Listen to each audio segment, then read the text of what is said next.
una semana. A ver, gasten. ¿Por qué casi? Claro, nos queda esto, nos queda cirugías, cirugías ¿qué? De tejidos blandos en ortopedia. Y yo creo que alcanzamos a ver artroscopia de cadera. Tocará montar ese tema. Pero es que como ahora la están haciendo blando, va a tocar. Profe, no se desgasten. ¿Qué? Ay, no, mucho sabor. ¡Ay! Me convenció. Ya lo había pensado. Clavo intramedular. Entonces, ¿a qué le suena el clavo intramedular? ¿A ustedes no? ¿Ustedes Yo no saben? hablo porque Ay, yo ya vi un duro en ese tema. Y ahorita le. De la clase, Roberto. ya llevo 3 meses dando clases, pues una clasecita que no sé. Yo solo sé que nada. Entonces, ¿a qué no suena clavo intramedular? Un O clavo dentro del hueso. endomedular también se llama. Un clavito que va dentro del hueso, sí. No. ¿De qué? ¿De qué? De la médula del hueso. Listo. Entonces, un clavo, exacto, es un dispositivo que va dentro del canal medular. ¿Listo? Es un método de fijación interna que consiste en la introducción de un dispositivo rígido en la cavidad ósea. Generalmente los clavos son para huesos largos. ¿Qué huesos son los largos? Fémur, tibia y húmero, ¿cierto? Para eso son los clavos intramedulares.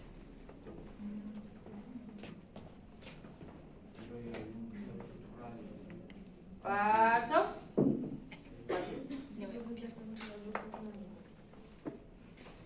Como ustedes van en número, ¿no? Entonces vamos a hablar un poco de la historia para conocer como el desarrollo y la evolución de los clavos intramedulares. ¿Listo? En el siglo XVI, Hernán Cortés, en su libro Historia General de las Cosas de la Nueva España, inicia a nombrar como una clase de clavos intramedulares, ¿cierto? Como dispositivos para reducir las fracturas de huesos largos que iban dentro del canal medular. ¿Listo? Claramente esos dispositivos no tenían cómo fijarlos, digamos que metían algo dentro del canal medular pero no lo fijaban con nada, ¿cierto? Esas varillas que podían ser de metálicas o de marfil ya en el siglo XIX, pues de igual forma podían generar, ¿cómo se llama? Sí, una osteomelitis, sí. ¿Por qué? Porque esos materiales no eran compatibles con el organismo, ¿cierto? Y adicional, pues obviamente volvía y se repetía las fracturas. ¿Por qué? Porque no había cómo fijar esos sistemas. Entonces, el hueso se podía rotar, ¿cierto? O podía volverse a generar la misma fractura porque se bajaban los dispositivos o se subían los dispositivos. ¿Listo? Luego empezaron a revisar unos dispositivos con hueso autólogo, ¿listo? Y con, de nuevo, el marfil está nombrado, que eran los materiales más frecuentes utilizados en el siglo XX. Ahí ya los empezaron a fijar, pero era como con alambre que se empezaron a fijar, ¿listo? Y cuando se establecieron los principios biomecánicos, que ya los vimos, ¿cierto? Los tenemos, mejor dicho, clarísimos, ¿listo? Esto escrito por el noruego Nicolaisen en 1897, a quien se le considera el padre del enclavado centromedular. Al saber los principios biomecánicos, pues él ya creó como tal un enclavado centromedular, ¿listo? Luego ya sabemos que hubo una evolución muy importante en la ortopedia por las guerras, ¿cierto? ¿Sí? Porque claramente los disparos y todas esas cositas generaban fracturas, exactamente, fracturas que generalmente eran expuestas, ¿cierto? ¿Sí? Entonces, pues como ya habíamos hablado, se generaba, como lo dijo Esteban, osteomelitis, ¿cierto? Infección y aflojamiento cuando se generaban esos enclavados intramedulares. Entonces había movimiento entre el implante y los fragmentos óseos y había micromovimientos en la interfaz hueso-implante. Entonces, pues igual aún no servía el enclavamiento endomedular. Luego el señor Delbecq en París fue el pionero en la utilización de los rayos X durante la realización de una osteosíntesis. ¿En qué año se descubrieron los rayos X? No inventen. Uy, los de oncología, sí.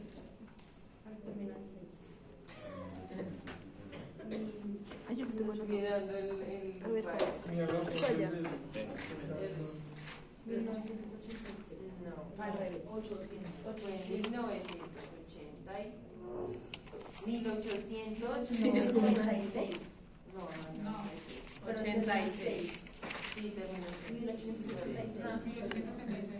Aleaciones metálicas por metales nobles como el oro o la plata se empezaron a incluir dentro de los implantes, por lo que el gran avance fue descubrir aleaciones más biocompatibles. Pero ¿qué pasaba con el oro y la plata? Pues imagínense el peso. 1895. 95. ¿Listo? Luego apareció el señor Smith Peterson, ¿se acuerdan? Oh, ¿listo? Que utilizó clavos de acero inoxidable y de vitalio hasta 1936, hasta demostrarse que eran biológicamente inertes. ¿Qué es inertes? Wow. ¿Listo? Luego, Rush empezó a usar unos clavos de Steinmann para lo que fue cúbito, fémur y fémur proximal, igual con la misma técnica del clavo intramedular. Y ya después el señor Gerard Kushner fue el primero en crear como tal un clavo intramedular, y ese clavo intramedular era en forma de trébol, que cuando entraba al canal medular se abría, generando que quedara como a presión y atrapado en el canal medular, ¿sí? Lo que permitía que no, digamos, sí, no hubiera ese micromovimiento, no se saliera, ¿sí? Entonces, por eso la imagen del trebolillo. ¿Listo? Luego, eso todo por allá en Europa, ¿no?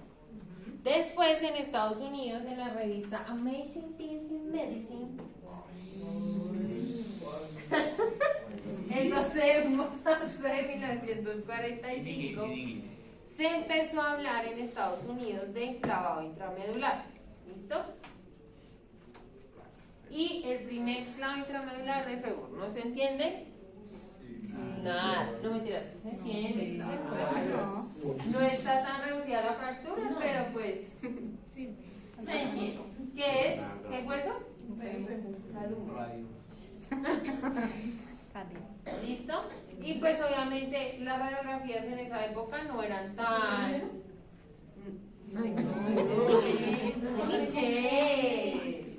¿Listo? Entonces así quedaba el clavito de Kushner, ¿listo?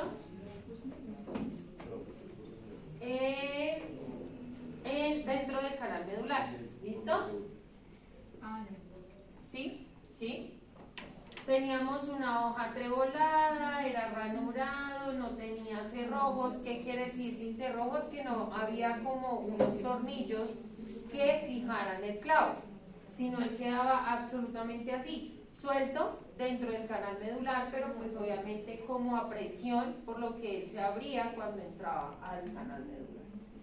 ¿Listo? Y se consideraba como una férula interna en el hueso. ¿Qué pasa? Que con este clavo no hay control rotacional y pues obviamente se podía presentar acortamiento de la extremidad por las fracturas. ¿Listo? Bien, entonces se empezó a manejar en 1953, obviamente con el clavo anterior, como no teníamos control de la rotación, los fragmentos se podían rotar y generar una consolidación falsa o una consolidación torcida. Entonces la pierna le podía quedar torcida al paciente. ¿Listo? Entonces en 1943 ya se empezó a manejar el método cerrado o cerrojado, donde ya teníamos como unos pernos de bloqueo, tornillos de bloqueo que se le llaman en esta época. ¿Listo? Ahí ya teníamos un control rotacional, un control longitudinal y teníamos una aplicación de indicaciones para muchas más cirugías. ¿Listo? ¿Sí? Paso. Paso. Paso. ¿Listo? Ahí empezamos a hablar de los principios de clavos largos que lleven el canal medular, técnica cerrada. ¿Qué quiere decir eso? Mínimamente invasivo.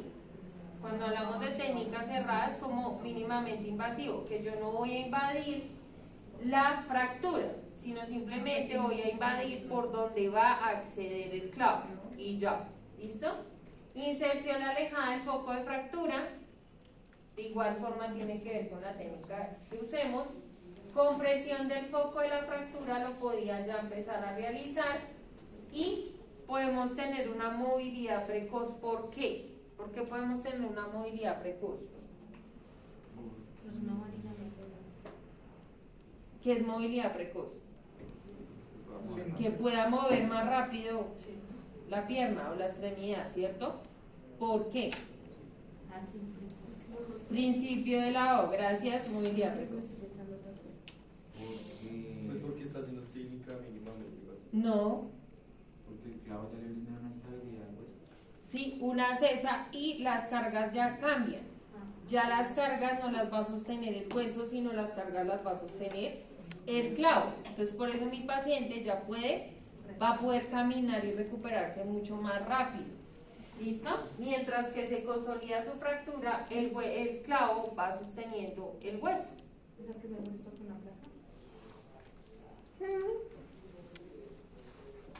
¿Listo? Indicaciones: fracturas simples, fracturas a nivel del istmo. ¿Qué es el istmo? La parte más estrecha del hueso. Entonces recuerden que el istmo es la parte. Entonces, el istmo, tenemos la diáfisis, ¿cierto? Diáfisis. El istmo es la parte más estrecha de esa diáfisis en el canal medular. ¿Listo? Más estrecha. Ese es el istmo. ¿Listo? Ahí vamos. Fracturas a nivel del istmo, o sea, en el centro de la diáfisis, ¿cierto? Y trazos transversos o oblicuos cortos. Ya empezó claramente a seguir evolucionando el enclavado intramedular, donde hablamos que aparece la fluoroscopia, que es la que usamos en cirugía, ¿sí? Empezó a hablarse de un clavo de Siquel, un clavo de Gross, un clavo AO universal, ¿sí? La AO, después de que se creó ella misma, creó un clavo intramedular, ¿listo? Y ya en el siglo XIX se empezó a ver el clavo GHS y el clavo retrógrado. ¿Listo? Sí, siglo XXI, sí. Tienes toda la razón. Yo sí decía, el retrógrado es más jovencito. ¿Listo? Vamos a hablar entonces de las características que pueden tener los clavos intramedulares. Entonces, tienen unas características geométricas donde vamos a hablar de los ranurados y los no ranurados. ¿Por qué es importante tener, y ya casi todos los clavos a esta época tienen ranuras? ¿Por qué creen que hay ranuras? Ya los de introducción me pueden contestar. ¿Ah, sí? Sí, ya hablamos. ¿Por qué es que deben tener ranuras? Porque al momento de rimar dentro del canal medular para que ingrese, pues estos fragmentos van a quedar dentro del canal medular y pues al introducir el clavo esos fragmentos deben como movilizarse para que no genere presión dentro del canal medular. Se enredó. Bueno, Pero en sí la respuesta corta es para evitar la presión endóstica. ¿Sí? Pero esa es la explicación larga. ¿Sí? Como sabemos, el hueso tiene una irrigación, ¿cierto? Por dentro del canal medular hay sangre, hay grasa, hay otras sustancias, ¿cierto?, que están allí y que cuando nosotros rimamos, es decir, pasamos una broca dentro del canal medular, todos esos sustancias, todos esos fluidos evitar la presión que endóstica Entonces, se mueven, todos esos sustancias se mueven. Entonces, si yo coloco, por ejemplo, un clavo intramedular así, no voy a permitir que esas sustancias se muevan en el canal medular. Exacto, quedan abajo, quedan muy espichadas contra la pared. ¿Qué pasa si tengo presión endóstica dentro del canal medular? Puede generar una embolia pulmonar. ¿Por qué? Porque es como tenemos una irrigación, por la irrigación se puede ir una bolita de grasa o se puede ir un coágulo que llegue a nuestros pulmones y ¿sí? Es más, nomás haciendo el rimado del canal puedo generar una presión endóstica que me genere una embolia pulmonar. Solo en ese momento, ni siquiera poniendo el clavo. ¿Listo? Entonces, los pacientes se pueden morir por eso. Fácilmente. Entonces, por eso lo recomendado es que mis clavos intramedulares tengan ranuras, tengan rayitas, para poder que se movilicen todas esas sustancias y evitemos la presión endóstica dentro del canal medular. ¿Listo? Tenemos superficies lisos y estriados también con esas ranulitas que veíamos. Paso. Bloqueo. Ya habíamos visto que antes se manejaban no acerrojados, ¿cierto? ¿Sí? Y ahora se manejan acerrojados. ¿Qué quiere decir eso? Que le ponemos bloqueos. Bloqueamos el clavo con pernos de bloqueo o tornillos de bloqueo. ¿Para qué? Para evitar la rotación, para evitar que se salga, para evitar que perdamos la reducción de la fractura. ¿Listo? Pernos de bloqueo o tornillos de bloqueo. ¿Bien? Listo. Tenemos tipos de bloqueo dentro de las características también, donde tenemos bloqueos dinámicos y estáticos. ¿Para qué quiero un bloqueo dinámico? Que es este agujerito. Para permitir micromovimientos. ¿Cómo me han entendido? Dios, gracias. ¿Listo? Claro. Si yo coloco un tornillo aquí, el tornillo no va a quedar estático. Él se va a mover, ¿cierto? El clavo se va a mover, permitiendo micromovimientos en los fragmentos de la fractura. ¿Sí? Si yo no quiero, o por el tipo de fractura que yo tenga, no quiero que haya micromovimientos, simplemente pongo un bloqueo estático. En estos agujeros hay clavos intramedulares que no tienen este agujero. Entonces, en este agujero puedo colocar de una forma específica el tornillo para que quede estático. ¿Sí? Generalmente se pone diagonal para que no quede dinámico. ¿Listo? Eso depende del diseño del clavo intramedular. ¿Listo? Pero puedo manejar los dos bloqueos dependiendo de mi fractura y dependiendo si yo quiero o no dejar micromovimientos. ¿Listo? Los materiales pueden ser de acero inoxidable y titanio. Ya en su mayoría son en titanio. Porque el titanio es mucho más liviano. ¿Listo? Ay, pero ¿por qué no me cambio eso? Bueno, entonces aquí hay un dilema. ¿Fresamos o no fresamos el canal medular? ¿Rimamos o no rimamos el canal medular? De las dos formas podemos llamar. ¿Ustedes qué creen? ¿Que sí o que no? ¿Que depende? ¿De qué? Del paso, no, eso no es del gusto del banco. Del paciente, del estado de concentración. Los osteoporóticos no se puede. De la fractura. El tamaño del canal medular. Sí, El tamaño del cuerpo. sí. Hay muchos factores, ¿cierto? Hay algunos doctores, por ejemplo, en tibia que no riman, ¿sí?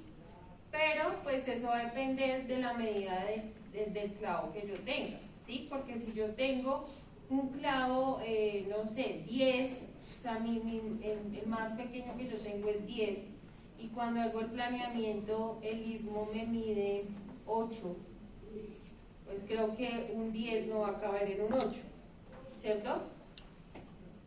No. Entonces toca rimar. ¿Por qué? Porque hay que ampliar el canal medular para que me quepa ese clavo que voy a colocar. Pero ¿qué pasa? Si yo no rimo de manera adecuada, puedo generar diferentes situaciones en el hueso. ¿Qué ventajas tiene rimar?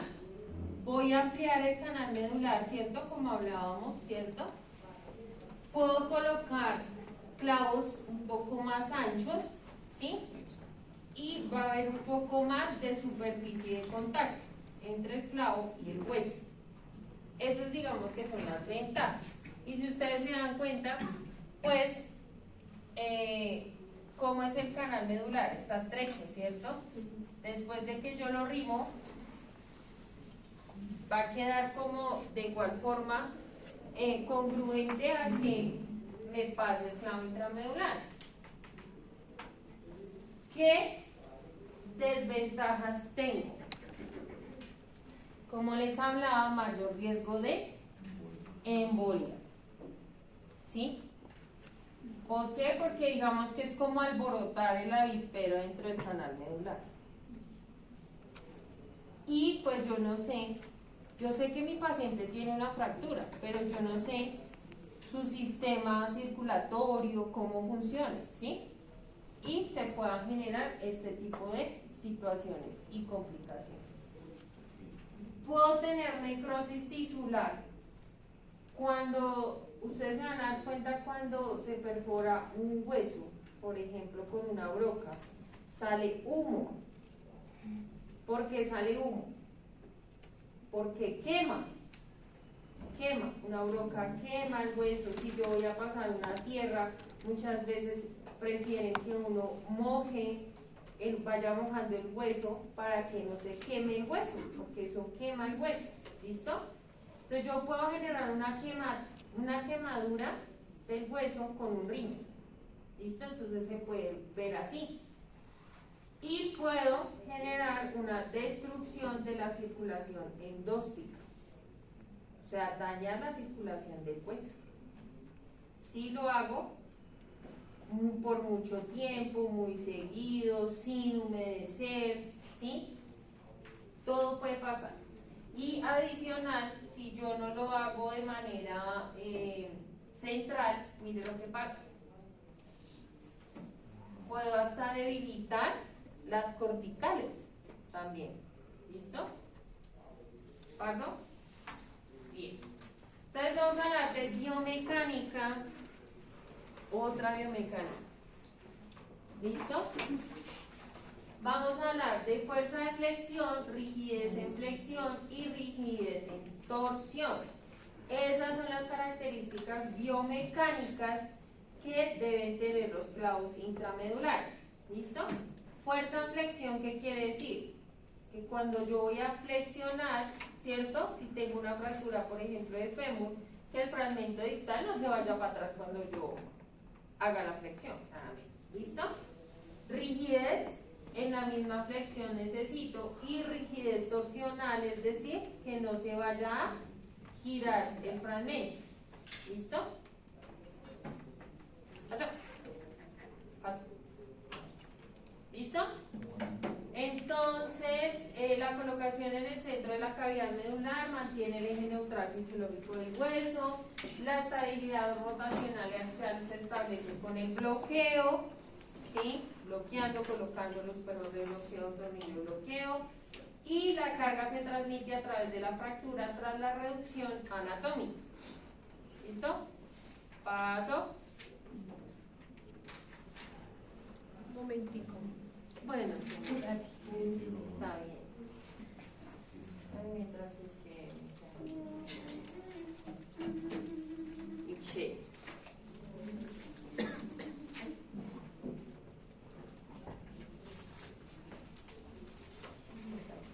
Yo hacía cinturones en el colegio con los papeles de chocolate. Ah, yo también. ¿Parece bien? ¡Qué bien! Sin capa, alguien que me entiende. Porque no me miro como alguien. No es que me pasa. Cuando uno tiene tiempo en el colegio. Sí. Esperen que trabajen. Esperen que tengan hijos, ¿cierto? ¿Cierto? ¿Cierto? Esperen que tengan hijos, trabajen, estudien.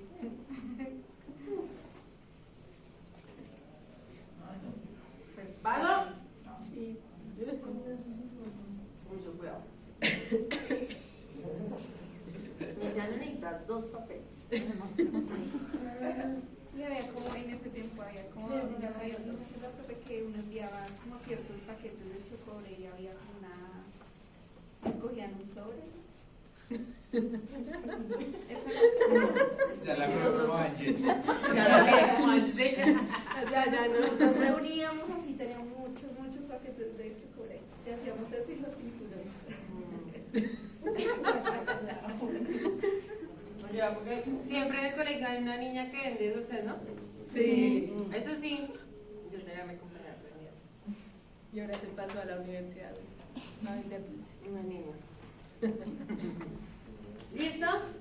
Entonces, recuerda que los clavos intramedulares son resistentes, son rígidos y son biocompatibles.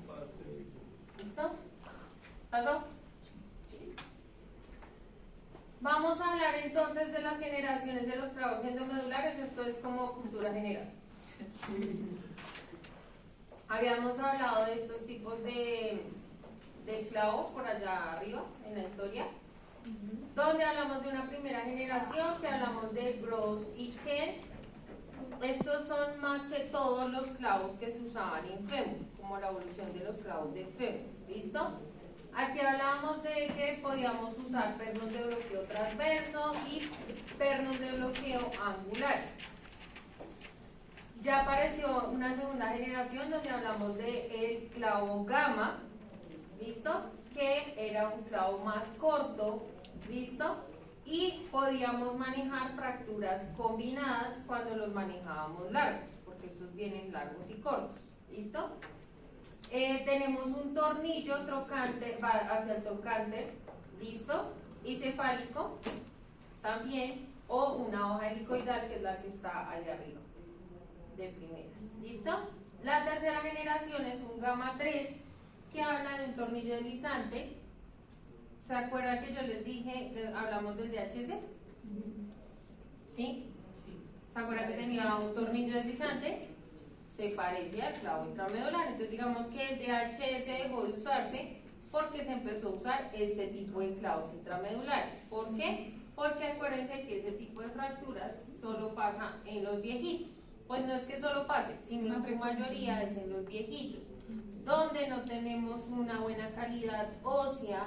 Entonces si le poníamos un DHS, como se colocaban solo tornillos corticales, ¿qué pasaba? Se aflojaba, se soltaba. ¿Por qué? Porque no hay un hueso que sostenga el tornillo cortical. ¿Listo? Entonces empezó a desarrollar este tipo de clavos y a ellos se les coloca más que todo este tipo de clavos, que son cortos y son fáciles de colocar y pues obviamente nos van a dar mayor estabilidad que un DHS por el tipo de hueso que tenga. ¿Listo? Esta estabilidad excelente en el hueso esponjoso. El trigentan, que es un clavo que combina la estabilidad rotacional, tiene una anteversión de 12 grados y una inclinación lateral de 5 grados. Estabilidad relativa, ¿les recuerda algo? No. Entonces, pues cuando colocamos clavo intramedular, igual que con un tutor externo, cumplimos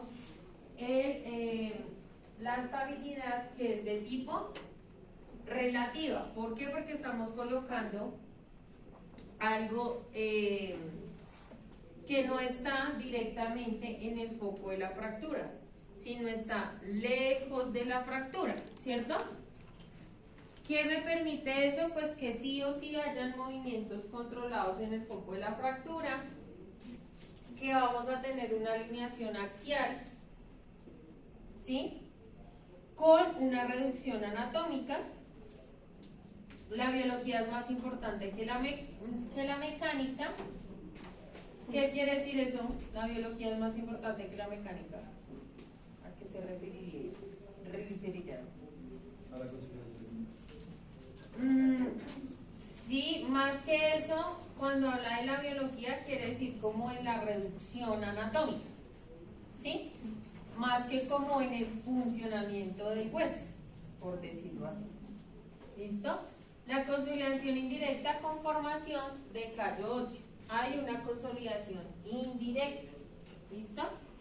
¿Por qué? Porque no estamos colocando un implante dentro, cerca del canal. ¿Listo? Entonces, ¿qué hacemos cuando, o qué cumplimos cuando ponemos un clavo intramedular? Preservar la vascularización, que eso hace parte de los principios, ¿cierto?, de la O, pero no está indicado para fracturas, está indicado para fracturas no articulares. ¿Qué quiere decir eso? Que solo me sirve para fracturas diaficiales de los huesos largos. ¿Que puedo tener fracturas combinadas? Sí, pero esas fracturas combinadas deben ser en relación con la metáfisis, más que todo, metáfisis y diáfisis. ¿Listo? Podemos tener una reducción aceptable, sí, porque no estamos tocando el foco de la fractura, ¿cierto? Entonces digamos que mi reducción debe ser lo más próximo a lo anatómico, ¿sí? Pero como yo no toco el foco de la fractura, pues puede quedar un poco desalineado. ¿Listo? ¿Sí? Sí. ¿Puedo usarlo en fracturas multifragmentarias? Sí, sí lo puedo usar. Requiere también movimientos controlados y, como les decía, fracturas diaficiales y metafisiales. O sea, de la epífisis, no. Ahí vamos entendiendo que cuando usamos placas es cuando tenemos fracturas intraarticulares epifisiales. ¿Listo? Cuando tenemos fracturas diaficiales de huesos largos, ponemos un clavo intramedular. Bienvenidos. ¿Listo? Entonces vamos a hablar de los tipos de clavos intramedulares que puedo encontrar. ¿Cuáles son? Los clavos anatómicos y los clavos de reconstrucción. ¿Cuáles son las diferencias? Los clavos anatómicos tienen solo 4 tipos de bloqueos, 2 arriba y 2 abajo. Ya sea, ¿de dónde a dónde se bloquea la tibia? De De medial a lateral, porque la tibia es medial, ¿cierto? Entonces yo no puedo pasar por encima del peroné para bloquear la tibia, ¿no? Claramente. Anatomía. Llama gente. No. Otra vez. ¿Listo? Pero en el fémur, ¿qué pasa? En el fémur sí lo vamos a hacer de lateral a medial. De lateral a medial. Es por donde entran los tornillos. ¿Sí? Por donde voy a colocar los tornillos. De lateral a medial y en la tibia de medial a lateral. ¿Sí? Todo es por anatomía. ¿Listo? Y vamos a hablar que ese clavo anatómico va a ser indicado solamente para fracturas diaficiarias propias. ¿Qué quiere decir eso? Fragmentos, fracturas en donde tengamos trazos simples, ¿sí? De la diáfisis, donde yo no requiero mayor cosa con los bloqueos. ¿Listo? Por eso se llaman anatómicos. Y por eso a veces también lo llaman el clavo AO. También lo pueden llamar. ¿Listo? Y tenemos los clavos de reconstrucción. Ya esos sí tienen una gama muy amplia, ¿cierto? Muy grande. Entonces aquí, ¿cuál es la diferencia de los bloqueos? Que vamos a tener unos bloqueos multiplanares. ¿Qué quiere decir eso? Oh, porque ahí dice, claramente. Múltiples planos, ya sean de medial a lateral, de lateral a medial, anteroposteriores, cruzados, caudales o cefálicos. ¿Qué es caudal? Hacia abajo. ¿Qué es cefálico? Hacia arriba. ¿Listo?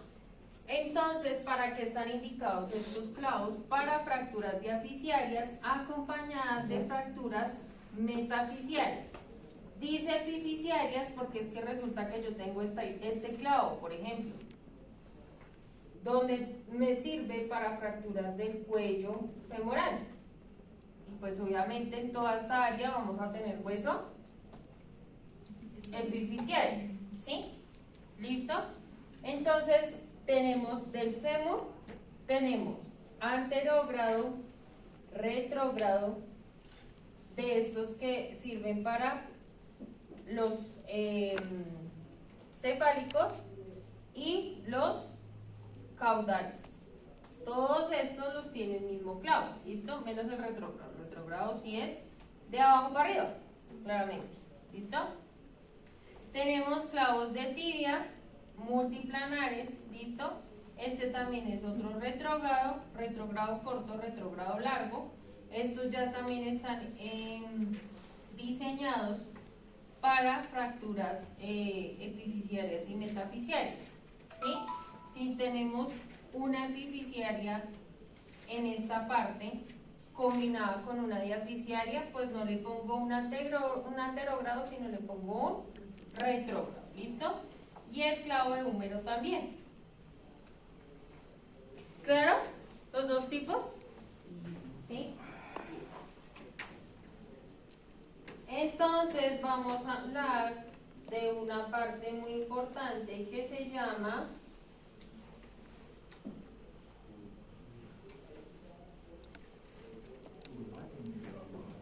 ¿qué? Entonces, el fémur y la tibia y el húmero tienen unas curvaturas, o sea, no antes que nos toca aprendernos la anatomía, sino también las curvaturas de los huesos. ¿Por qué? Porque asimismo, como los clavos intramedulares ya no son rectos como antiguamente eran, que ellos eran rectos, ellos ya vienen anatómicos según la curvatura que tenga el hueso. Entonces vamos a hablar que el fémur tiene una curvatura que se llama antecurvatum, ¿sí? Y la tibia y el húmero tienen una curvatura que se llama recurvatum. ¿Listo? Y eso debe estar claro. ¿Por qué? Porque si somos soporte, resulta que el que quiere ser mamón es mamón y nos pregunta ¿cuánto tiene recurvato en su clavo? Y hay que saber. Eso viene por grados. 3 grados, 5 grados. Obviamente eso depende de la casa comercial. Pero uno lo debe saber. ¿Listo? Bien. Entonces hablábamos de los clavos intramedulares de tibia, que está el clavo de tibia anatómico y el clavo de tibia de reconstrucción, que me permite bloqueos, ¿qué? Multiplanares, múltiples planos, ¿listo? Entonces ahí puedo poner cruzados, APs, laterales, mediales, puedo poner los que quiera, ¿listo? Clavo intramedular de húmero, puedo tener proximal, puedo tener anterogrado y puedo tener retrógrado, ¿listo? Antiguamente se podía usar el clavo de tibia, como tiene la misma curvatura los dos huesos, el clavo de tibia lo podía usar en húmero, ¿listo? Antes. Y ahora pues existe el clavo intramedular de húmero. Claramente pues me tocaba usar, si iba a usar uno de tibia tenía que usar uno, el más pequeño que tuviera, para poderlo usar en el húmero, ¿listo? Los clavos intramedulares de fémur, el fémur tiene como más clavos intramedulares. Tenemos el clavo anatómico, el clavo de reconstrucción que me permite bloqueos caudales, cefálicos y por ejemplo poner esta clase de hojas helicoidales también. Tengo el clavo de fémur retrógrado y tengo el clavo cefalomedular.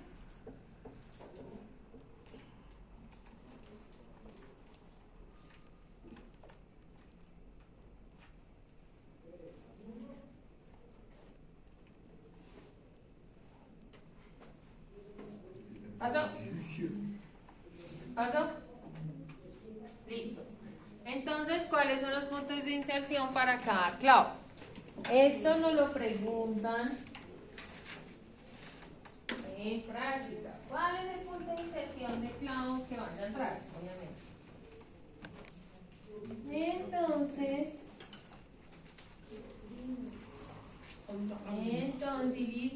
dice que el clavo de fémur, cuando estamos hablando del anterogrado, claramente, tiene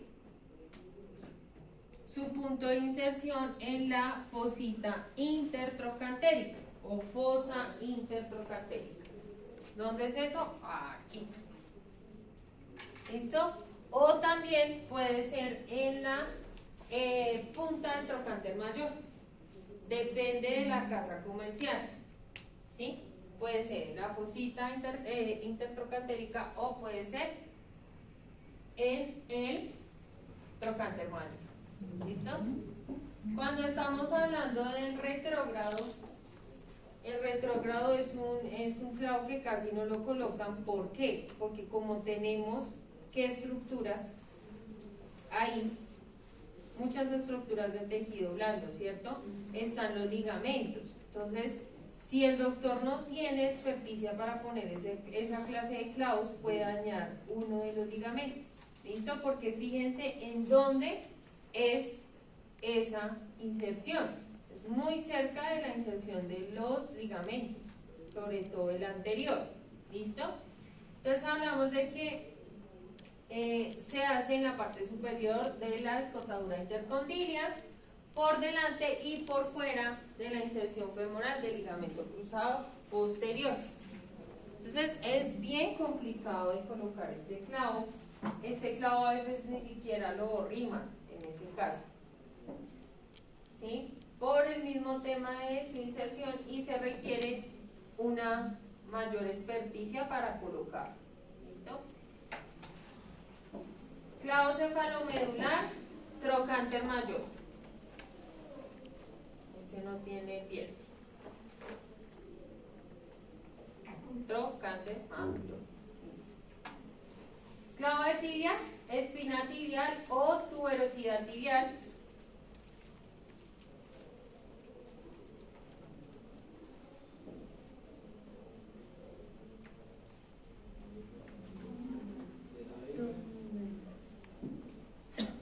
¿Listo?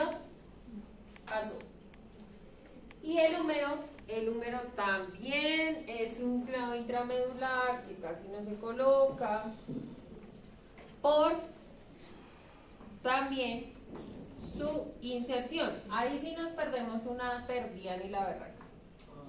Porque ahí dice, eje empleado de la diáfisis humeral central de la proyección lateral y en la transición hueso-cartílago de la cabeza humeral, en la proyección antero-posterior y no en el troquíter.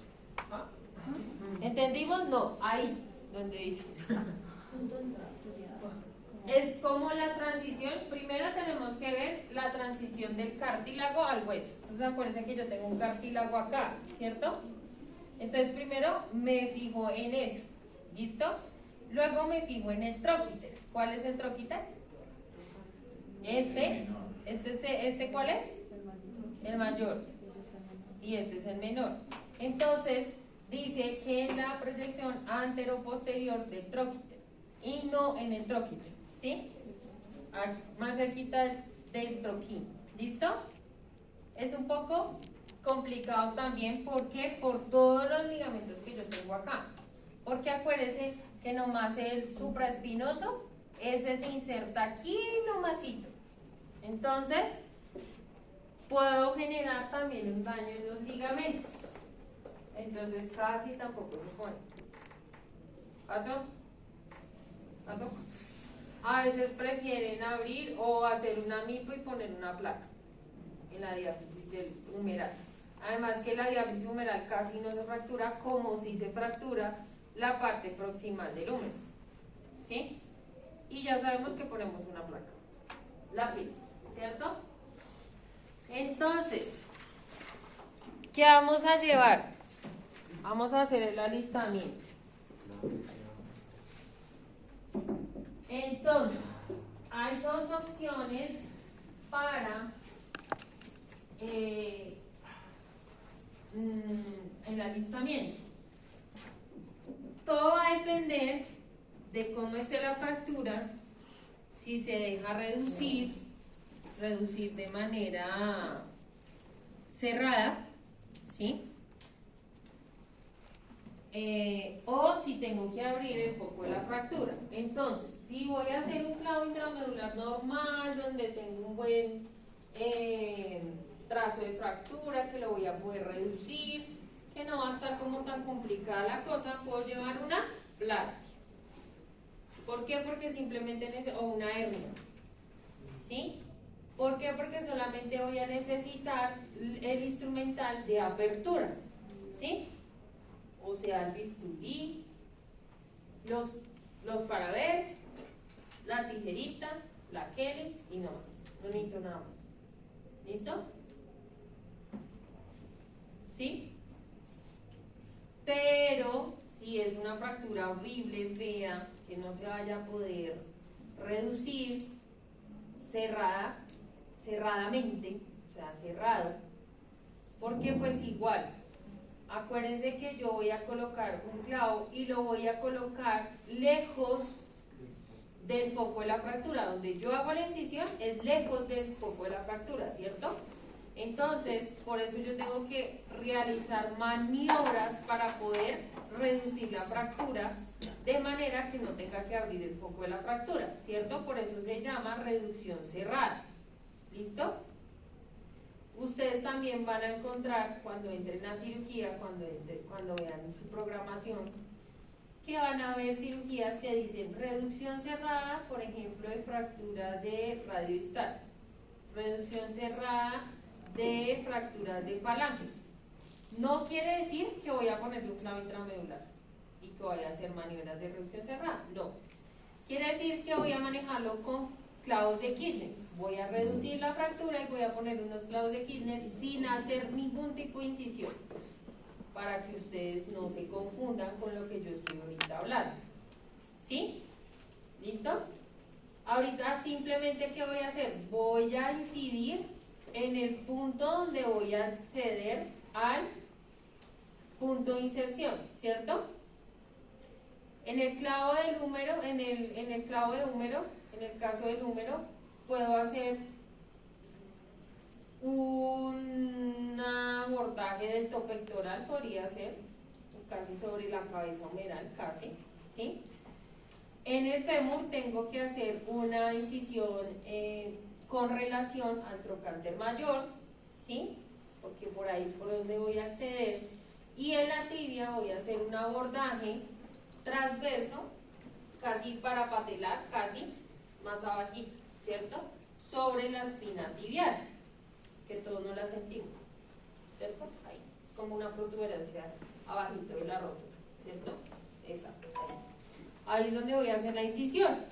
Y el foco de la fractura no lo voy a tocar, voy a hacer diferentes maniobras, le voy a jalar la pierna al paciente, la van a mover para aquí, para allá, ¿sí? Tratando de que ese foco de fractura y esos fragmentos se alineen para yo poder pasar el clavo intramedular. Si yo no logro, porque es que sencillamente tengo un fragmento acabalgado, ¿cierto? Y los tejidos blandos o la musculatura o a veces la misma grasa del paciente, los músculos son muy fuertes, no dejan que yo haga esto, no dejan.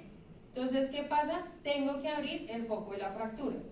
Si tengo que abrir el foco de la fractura, tengo que tener un equipo ortopédico, ¿sí? Un equipo de ortopedia que tenga lo que les mandé la clase pasada que tenía que dibujar en la cartilla. Unos clamp de hueso, ¿sí? Para eso era que les mandé dibujar eso, ¿sí?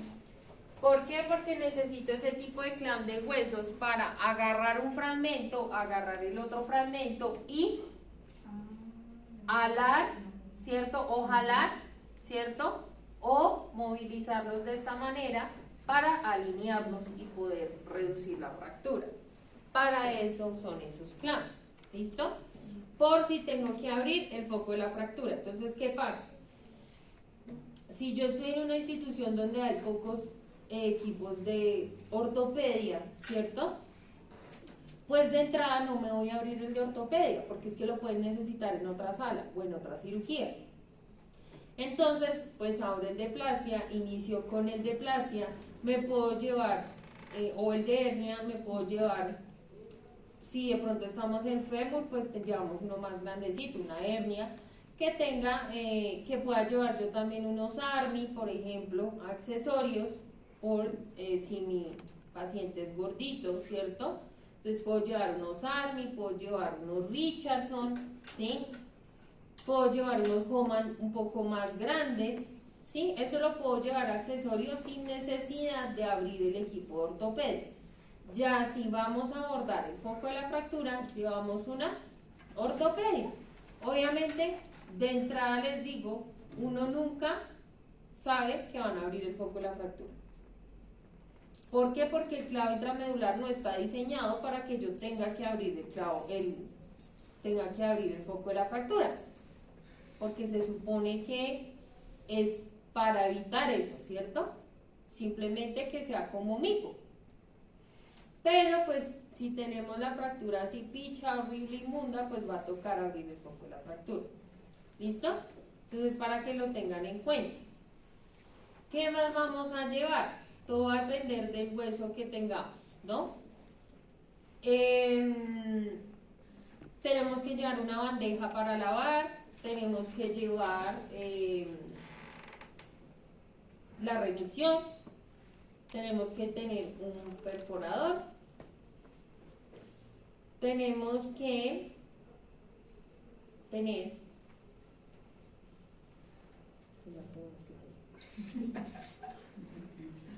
si estamos en tibia, por ejemplo, tenemos que llevar, para todos llevamos la media, ¿no? Media de brazo, media de pierna, ¿sí? Tenemos que llevar, si estamos en tibia, llevamos los vendajes, ¿no? vendaje elástico, vendaje de algodón. Eso en tibia, porque en fémur a veces solo ponen como apósitos y ya. Entonces pongámosle los apósitos. Tenemos que llevar. ¿Qué más llevamos? Alisten, vayan practicando para el parcial. Pero si el parcial es escaso. Lo clásico. Lo clásico. Caucho, electro, ¿cierto? Compresas, guantes, hoja de bisturí. Entonces, hojas de bisturí, 20 y 10, ¿cierto? Profe, el martillo. Martillo, sí es muy importante el martillo, gracias. A veces las remisiones tienen martillo, pero uno lleva, si lleva una placia, pues le toca a uno llevar el martillo, accesorios, claramente. ¿Sí?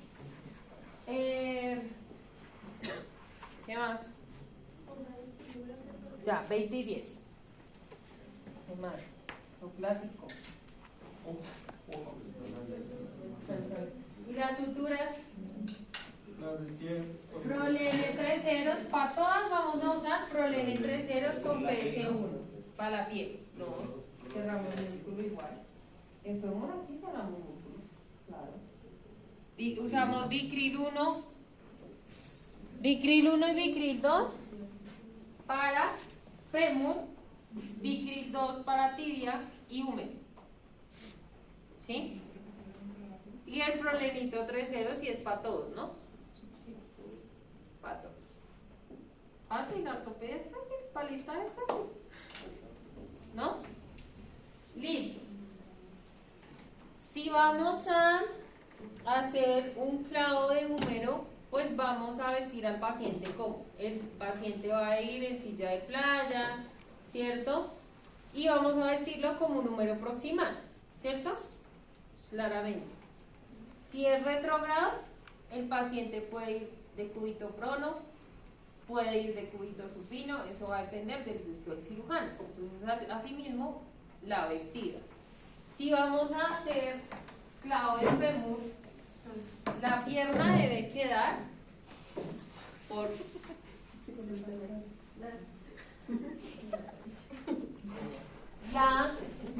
La pierna debe quedar afuera, ¿cierto? ¿Sí? Por las maniobras que yo tengo que hacer. Entonces se viste como si fuéramos a hacer una cadera. Ponemos sábana inferior, ponemos los campos como en forma de triángulo, ¿cierto? Las sábanas, le ponemos la media, la sábana superior y el campo general. Listo, ¿sí? ¿Claro? Si vamos a hacer el tibia, entonces hacemos la boquita de pescado o alrededor en esta parte, ¿cierto? Sábana inferior, los dos campitos, ¿sí? La media, sábana superior, campo general. ¿Sí? Es claro. ¿Listo? Bien. Ya hablamos de los abordajes, ¿cierto? Un delto pectoral, una incisión a nivel del trocánter mayor o parapetalar o transversita y por la línea, por la espina tibial. ¿Listo? Continuamos con electro, ¿cierto? Ahí obviamente va a depender de los músculos que yo encuentre, ¿cierto? Aquí ya sabemos que vamos a encontrar ¿qué? El deltoides y el pectoral, por eso se llama delto pectoral, obvio, claro. Todo eso lo tenemos que separar. Aquí en el fémur, ¿qué vamos a encontrar? Los glúteos, ¿cierto? El psoas, ¿sí? Los que encontremos. Y en la tibia, directamente lo que nosotros nos vamos a encontrar es el ligamento rotuliano, que es el que hay que tener mucha precaución de que no se vaya a lesionar en este tipo de cirugías. ¿Qué puede pasar? La lesión del ligamento rotuliano, ¿por qué? Porque es que yo no lo puedo desinsertar, yo lo tengo que movilizar con el paraver para poder encontrar la espina tibial y poder acceder al canal medular. ¿Listo? ¿Sí? ¿Es claro? Very good. Listo. Llegamos entonces. No, pensé que es un marcador. Un marcador de tablero. ¿Alguien? Ahora, ¿qué pasa? La muchacha sí trae. Ay, no, ayudas. ¿Listo? Ya hablamos del punto de inserción, ¿cierto? ¿Sí? Entonces, ¿cómo nosotros vamos a acceder al canal medular? Vamos a hacerlo con un punzón iniciador. ¿Listo? Punzón iniciador. ¿Listo? O a veces pueden colocar también como un pin guía y después del pin guía ponen un punzón iniciador que es canulado, ¿sí? Pero podemos acceder. Obviamente esto va a ser en el punto de inserción de cada clavo intramedular. Luego de eso voy a pasar una guía, una inserción de guía olivar. ¿Qué quiere decir eso? Que tenemos acá, por ejemplo,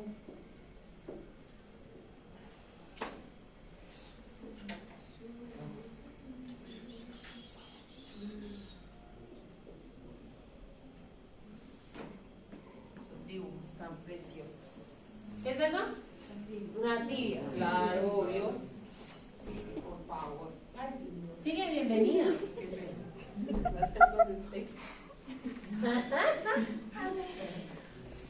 Punto de inserción, ¿cierto?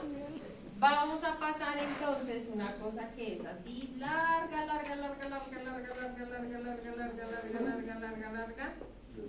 hasta aquí. Claramente, ¿dónde va a estar nuestra fracturilla? Aquí, ¿cierto? Uy, no está tan lejos, no hay pérdida ósea. O sea, ¿listo? Y esto se llama guía intramedular. Es una varilla larga que mide 150 centímetros, ¿sí?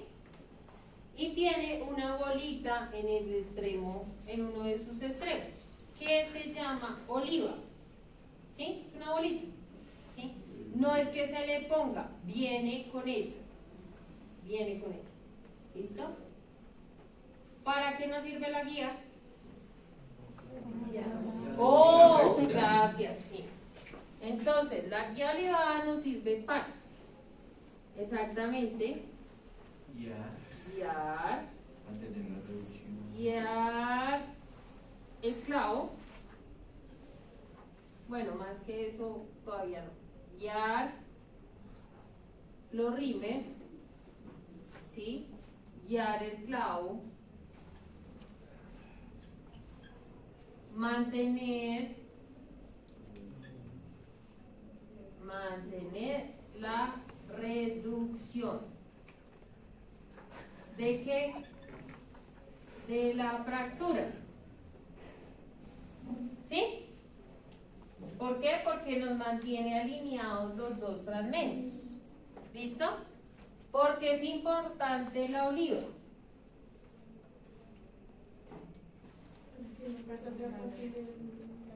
No. Realmente es para el siguiente paso. ¿Listo? Para eso es. Vamos a rimar el canal medular. Ya les dije que puede ser que no rimen el canal medular. Entonces nos saltamos ese paso. ¿Listo? Entonces, por esa guía vamos a pasar una cosa que se llama rimers, ¿sí? Que están montados en una cosa que se llama árbol flexible. Entonces, ¿qué es esa vaina? ¿Por qué se llama así? Entonces, el árbol flexible es una cosita que es así. Muy larga, obviamente, porque tiene que pasar por el canal medular. ¿Listo? Es una cosa así. Y aquí en la punta tiene otra cosita que es así, y es donde se van a conectar los rímel, que son como una broca, ¿sí? Como una cuchilla, ¿sí? ¿Esto porque lo hice así? Porque como es flexible, es como si fuera un resorte bien pegadito, pegadito, pegadito, y es flexible. ¿Listo? Y esto pues va a pasar por acá. Hay rímels que vienen completos así, sin necesidad de quitarle la fresita o el rímel. Hay otros que no. Viene el árbol flexible y viene la fresita para estarle conectando cada una, según la medida, ¿sí? Pero, ¿qué precaución hay que tener? Que esto se cae. Esto se cae fácilmente, no se puede caer. ¿Listo? Entonces, por lo general, obviamente esto es canulado. ¿Por qué tiene que ser canulado? Porque va a pasar por la guía, claramente, tiene que ser canulado. ¿Listo?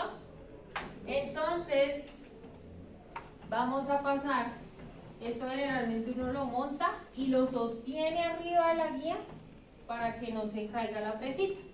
¿Listo?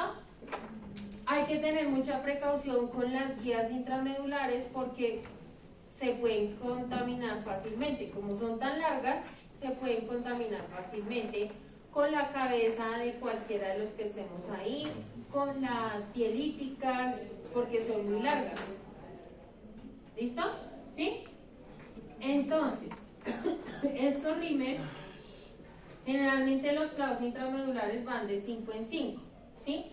Entonces vamos a empezar generalmente de 8 a 8,5, 9, 9,5 y así, ¿sí? ¿Hasta dónde voy a rimar? No, en medida. Claramente, rimar, vamos a rimar todo el canal medular. Todo el canal medular. ¿Listo? ¿Hasta qué medida voy a rimar?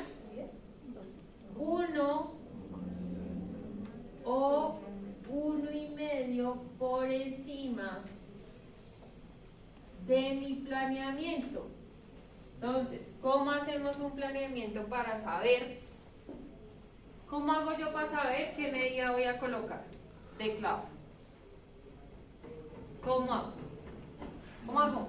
Ir a molestar al paciente. Ir a molestar al paciente. Ay, qué bueno. O sea, solo entendieron esa parte. Ir a molestar al paciente. No, pues medir la pierna que no está fracturada. Entonces, muy bien. Si soy un buen soporte técnico, los soportes ustedes van a ver que cuentan con un metro.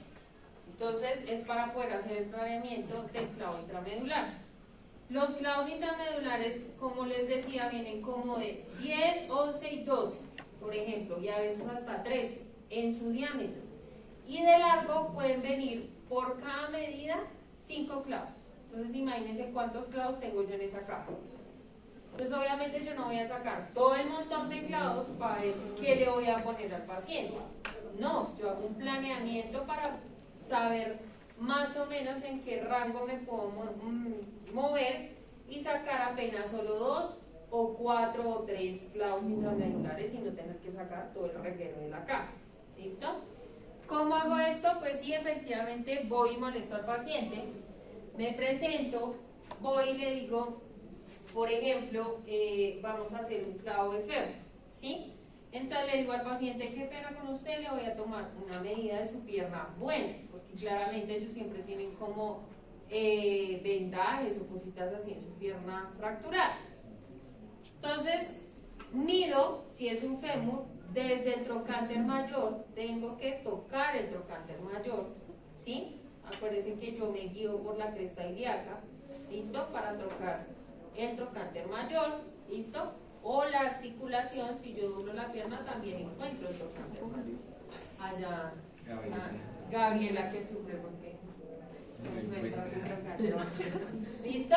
Desde ahí voy a medir, voy a pedirle quizás que el paciente doble si no identifico muy bien la parte de la rodilla y voy a ir hasta los cóndilos femorales. Obviamente Acuérdense que la rótula se articula en los cóndilos femorales. Voy a medir hasta ahí, hasta donde está la rótula.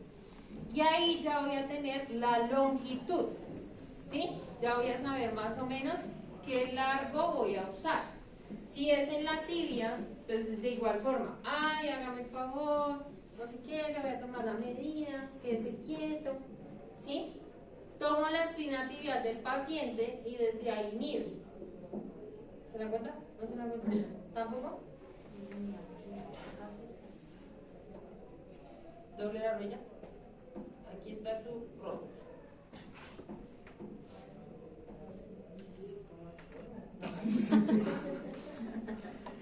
Ahí está.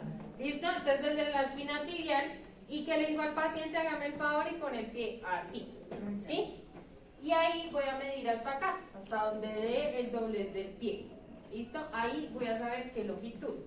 Para saber qué diámetro, o sea, qué ancho de clavo voy a usar, me voy a remitir a la radiografía del paciente, ¿sí? Ya sea en el sistema o ya sea impreso. Si es en el sistema es mucho mejor porque el sistema tiene reglita, ¿sí? Si no, pues me toca con la impresa y que tengo que ir a medir el istmo. ¿Qué es el istmo? La parte más estrecha del canal medular. Entonces yo mido esa parte y ahí ya sé más o menos qué diámetro voy a usar de clavo. ¿Listo? Entonces, ¿qué voy a arrimar? 1 o 1,5.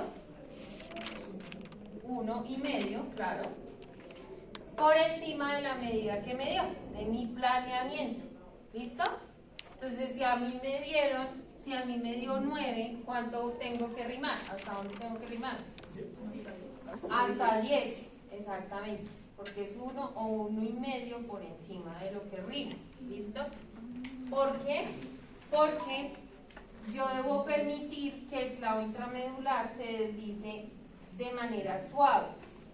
¿Por qué? Porque si yo no hago el rimado y paso el clavo intramedular, el clavo es más ancho que el canal medular, puedo fracturar el hueso.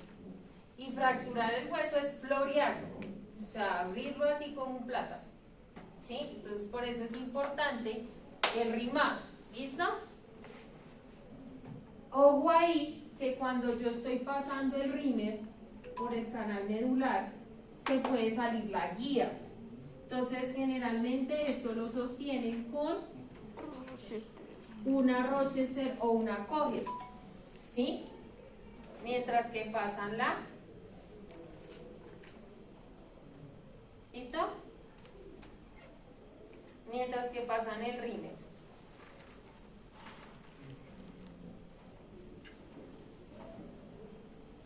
¿Listo? ¿Sí? Vamos ahí. ¿Vamos ahí? Dice, montaje del clavo intramedular en arco de inserción. Entonces, pues el clavo intramedular no se va a pasar solito. Él tiene un aditamento para montar el clavo intramedular. ¿Cómo se llama ese aditamento?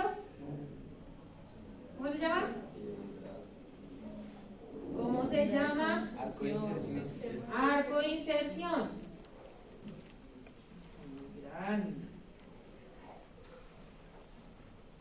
Arco de inserción. ¿Listo? Este es el arco de inserción, que tiene un tornillo de sujeción.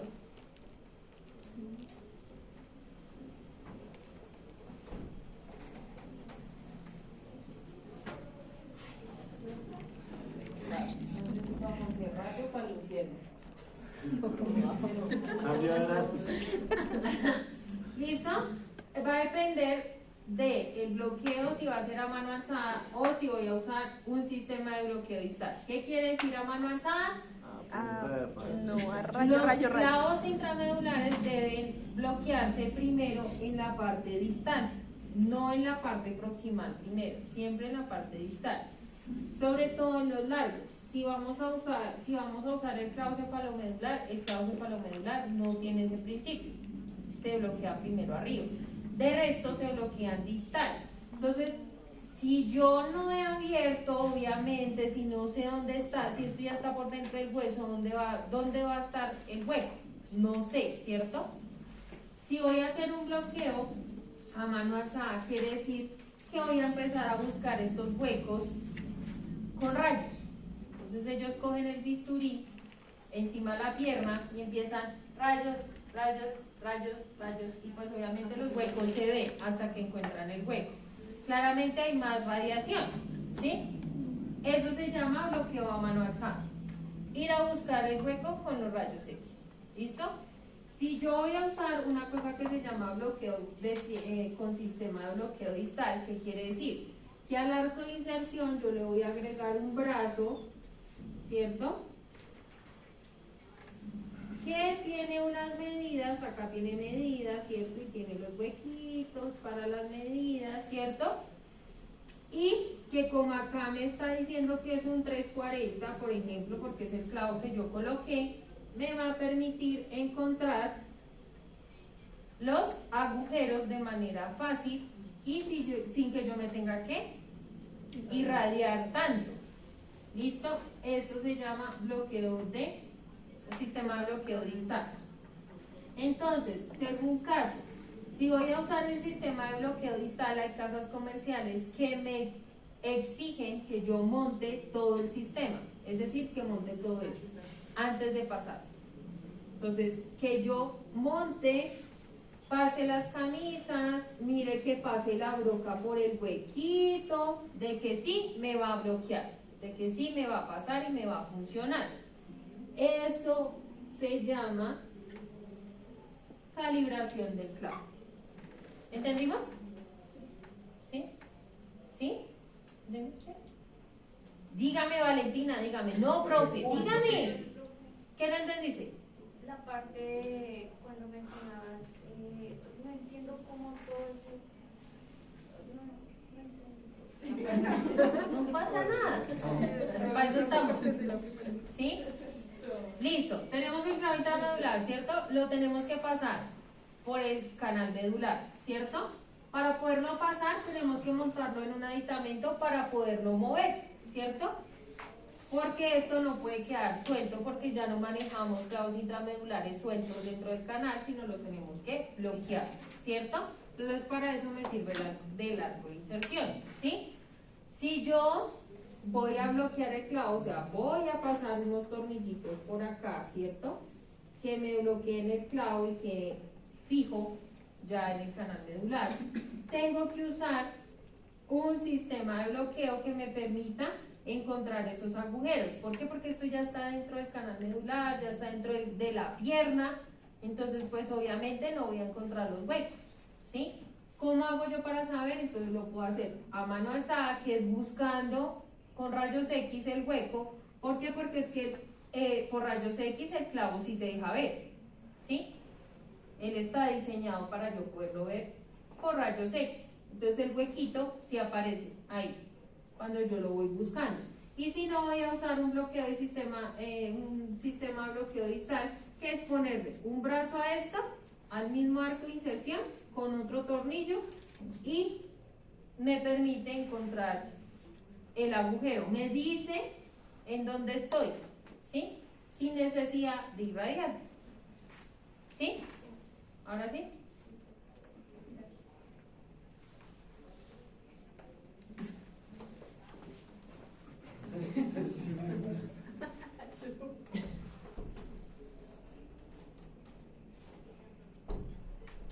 ¿Listo? Ahí vamos, ¿cierto? Entonces calibré el clavo. Vamos a hacer inserción del clavo intramedular por el hueso, ¿sí? Entonces, obviamente yo solamente voy a pasar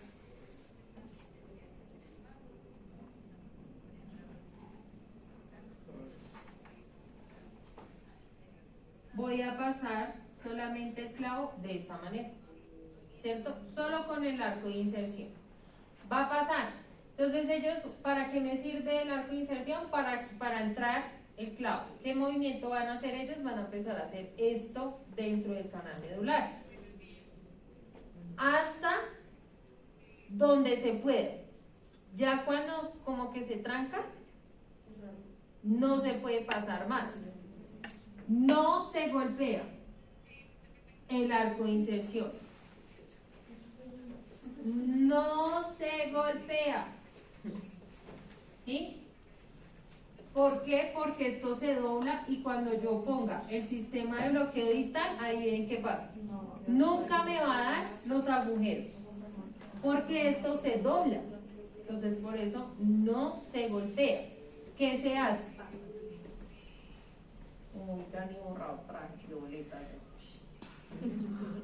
Entonces aquí ponemos un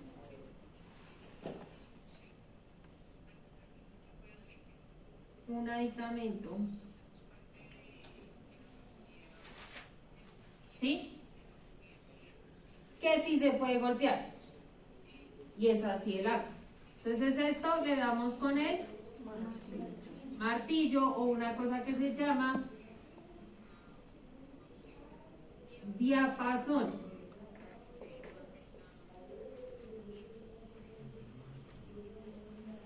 Diapasón porque aquí esto tiene un huequito que casa aquí y puedo martillar. ¿Listo? Porque no se le pega al arco de inserción. No se le pega. ¿Listo?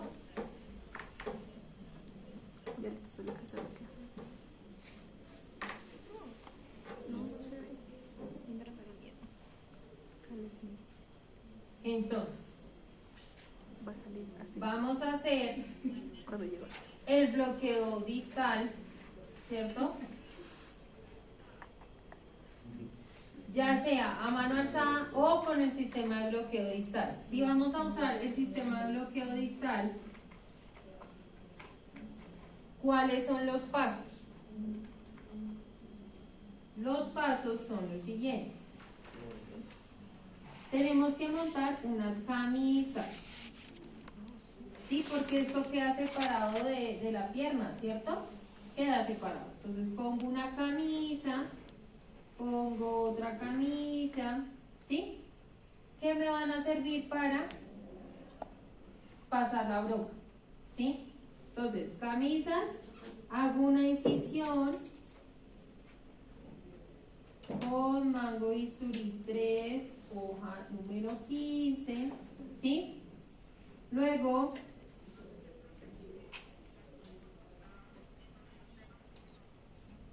paso Kelly para emulsionar y introduzco mejor las camisas. Y paso la broca. ¿Sí? ¿Qué quiere decir? Que la broca tiene que pasar por acá y pasar por el agujero. ¿Listo? Importante, recuerden que tenemos una guía dentro del canal medular. La guía me ayudó a pasar el clavo, ¿sí? Tengo que jalar un poco hacia arriba la guía, pues para no tropezarme con la broca, ¿no? Claramente. ¿Listo? Pase la broca. Medidor. Sí. Pues el clavo está anulado también. ¿Listo? Medidor y perno o bloqueo. Perno o tornillo de bloqueo, diré. ¿Listo?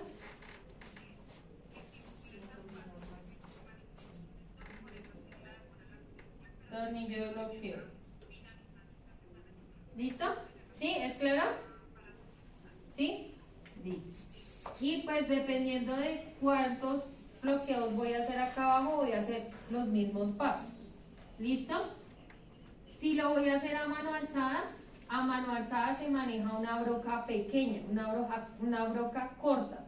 ¿Por qué? Porque ya no voy a necesitar las camisas, voy a estar directamente en la piel. ¿Sí? Listo.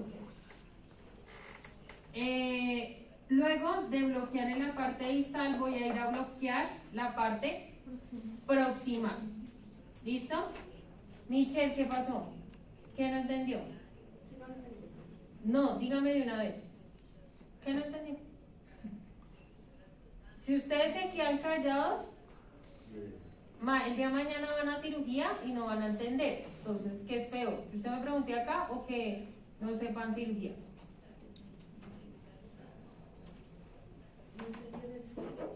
¿Desde el 7? No, desde ahí. ¿Qué? ¿Que se pasan unas camisas? Sí. Ahí va. ¿Qué no entiendes de camisa? Se pasa. Es un tubito. Sí, se pasa. Un tubito que se pasa acá. Para pasar la droga. Sí, se marca la piel, se hace una incisión, Sí, ahí. se abre con gel, se mete bien porque la camisa debe quedar contra el hueso. Pero es que la camisa es como si fuera un troca. Es como si fuera, sí, es como si fuera un troca. ¿Sí? ¿Listo? Camisa, Kelly, incisión, Kelly, broca, medidor y tornillo. Como si estuvieras puesto un tornillo normal. Luego vamos a fijarle otro aditamento a esto aquí. Bueno, aquí a veces tiene agujeritos para poder hacer esto y hago lo mismo. Paso las camisas, paso la broca, medidor, perno. ¿Listo? Luego voy a retirar, ¿sí sigue? Sí, retiro el arco de inserción. ¿Listo? Ya tengo fijo Con las camisas. todo. Ya tengo fijo mi clavo. Ya tengo mi clavito fijo. Ya, todo fijo. Ya está todo fijo. ¿Sí? ¿Cuál es el final? La colocación de un tapón de cierre. Como es canulado, ¿cierto? Como esto tiene un hueco, tengo que poner un tapón de cierre. Pero antes de eso tienes que calcular. Ya saqué. Antes de bloquear, proximar. Entonces acá. Se retira guía. ¿Sí? Para poder hacer el bloqueo proximal. ¿Listo? Pongo el tapón de cierre y ya, lavo y cierro. Se acabó la cirugía. No está complicado. Clavos intramedulares es lo menos complicado que puede haber en este mundo. Ustedes que- ¿No? Esa que sí les digo.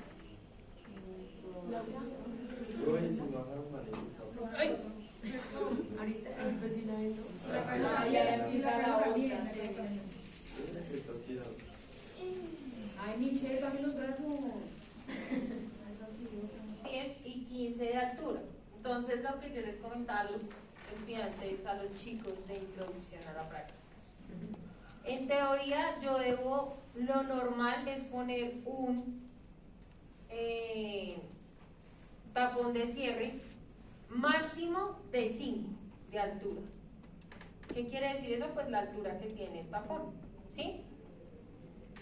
Si yo me voy a un 10 o a un 15, ¿qué quiere decir? Que el clavo me quedó corto, o sea, hice un mal planeamiento, ¿sí? Lo que nos lleva a pensar en que puede refracturarse el hueso. ¿Por qué? Porque acuérdense que el clavo tiene una curvatura, ¿cierto? Anatómicamente esa curvatura debe quedar donde está la curvatura del hueso. Si no queda en esa área, pues esa curvatura me va a hacer presión y puede generar una fractura, si me queda corto el clavo. ¿Listo? Por eso se supone que debe quedar un 0 o un 5. No un 10 ni un 15. ¿Listo? Este es el sistema, niña.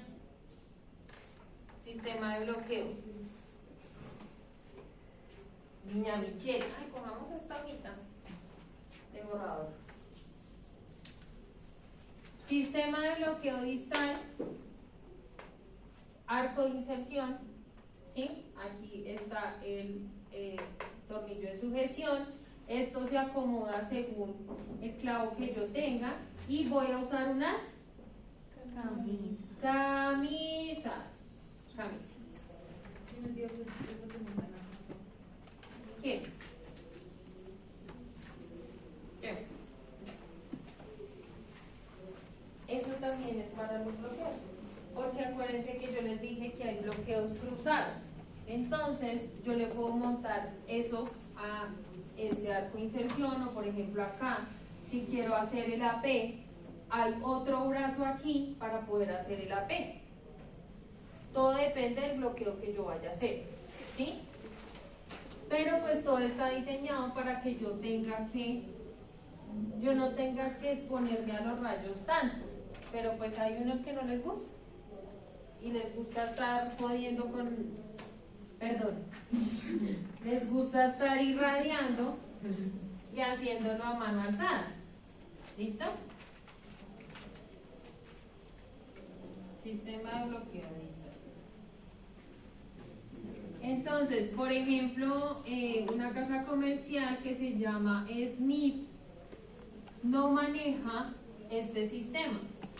Ellos, su guía, la guía intramedular, esa guía que pusimos acá, esta, es como inalámbrica, como una guía que tiene como una señal, ¿sí? Entonces, en salas mandan un televisor, ¿sí? Hay un televisor, ¿sí? Está el hueso como digital, está la guía, y ellos manejan como una dona, y la dona tiene en el centro un huequito, que es por donde yo voy a pasar la broca, y con la dona ellos hacen así, pasan por acá y encuentran el agujero, ¿sí? Pero es un poco más, obviamente visualizándolo en el televisor, es un poco más moderno el asunto. ¿Por qué? Porque estoy buscando el agujero del clavo, pero no me estoy irradiando. Entonces pues es mucho mejor, ¿cierto?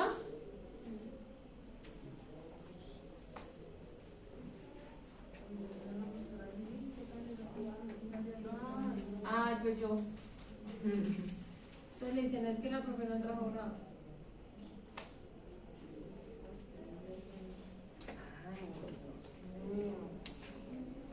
¿Listo? ¿Preguntas? Los tapones y las alturas 0, 5, 10 y 15. Por eso les digo, el clavo debe quedar bien medido. Tengo que hacer un buen planeamiento. Muchas veces los doctores hacen el planeamiento con uno. Ellos van y lo acompañan a uno a medir la pierna del paciente. Ya cuando le tienen a uno confianza y lo conocen, cuando uno entra, se viste, le preguntan a uno, ¿cuánto le dio? Pues uno ya tiene que saber, no, doctor, a mí la pierna me dio tanto y el diámetro me dio en tanto. Entonces ellos más o menos le dicen a uno, bueno, alísteme tal clavo, ¿sí? Dentro del instrumental de la remisión hay una regla también para medir, pero a ellos no les gusta usarla, ¿listo? Pero también existe una regla para medir el diámetro y para medir la longitud dentro del instrumental, pero ellos no la usan, ellos prefieren que uno haga el planeamiento antes, ¿listo? Y existe el enclavado elástico que se usa en niños, ¿qué cómo se llama? TENS, ¿listo? Ahí no vamos a hablar de eso. No vamos a hablar de eso. ¿Cuáles son las ventajas? No permite apertura del foco de la fractura, no hay manipulación del periódico ni información del hematoma, información del hematoma, rápida recuperación, pocos focos infecciosos. ¿Cuáles son las ventajas? No se pueden utilizar en fracturas intraarticulares y puede existir discrepancia de los miembros. ¿Qué quiere decir eso? Que uno esté más corto que el otro o más largo que el otro. ¿Listo? ¿Cómo podemos identificar el diámetro según la edad de los niños? De 6 a 8 vamos a usar el de 3 milímetros, de 9 a 11 el de 3.5 y de 12 a 14 el de 4 milímetros. ¿Listo?